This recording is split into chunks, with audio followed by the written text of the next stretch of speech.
Let's talk about book spine segmentation. So why is this important? Well, paper books aren't going away.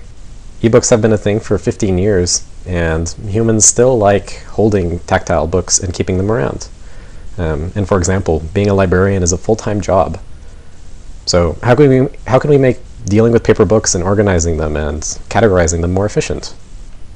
Well, people have tried to solve similar problems. For example, Google has an app called Google Lens, which allows you to take a picture of the cover of a book, as can be seen in the short video, and find the title and author of the book from a picture. However, Google's approach has flaws. Their app is a general augmented reality app, and it primarily works by finding text in an image and then figuring out if that text corresponds to the title of a book or not. You can't use it, for example, to take a picture of a bookshelf and find which book is in the wrong place. And also, their approach suffers from accuracy difficulties because they can't make assumptions about the amount of text in an image or the orientation of the elements of that image. As can be seen on the right here, my book has been segmented as the string 453NNO. So let's talk about specific bookshelf segmentation approaches that people have done in academia. And these generally fall into one of two categories. People segment books as general objects, similar to the Google approach, or people use SIFT, or a similar descriptor, in a bag of words approach to find which books' descriptors exist on a bookshelf. However, even though SIFT is great and all, these approaches don't work if you don't have pre-baked samples of the descriptors you want to search for. And Google estimates that there's 100 million books currently published, with tens of thousands more per year. So approaches that use descriptors and descriptor matching are doomed in the scheme of segmenting an arbitrary bookshelf. So I went with the former.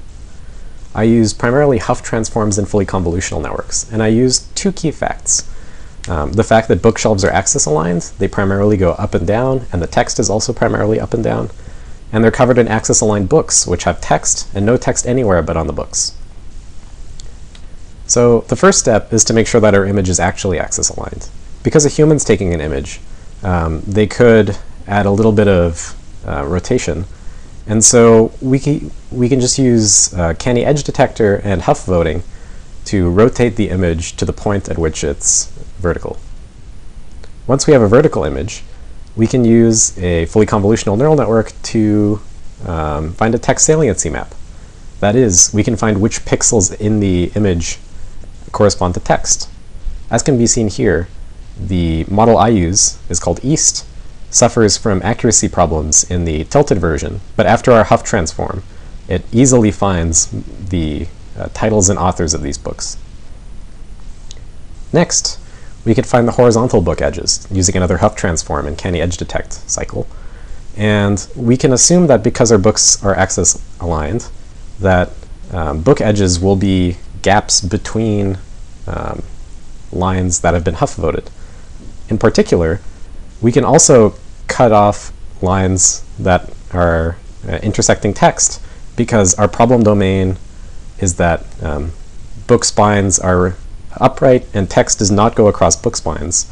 And so we can remove false positive edges that have been voted for primarily by text by deleting lines that intersect the saliency map generated in step 2.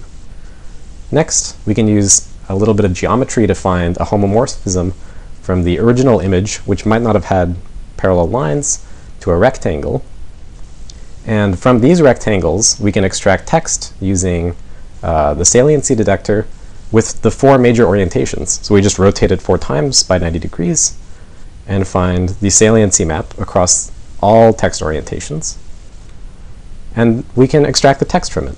And using this text, we can find a book match using a simple text search. So if you make assumptions about your problem space, life is much easier, and you can compete with Google.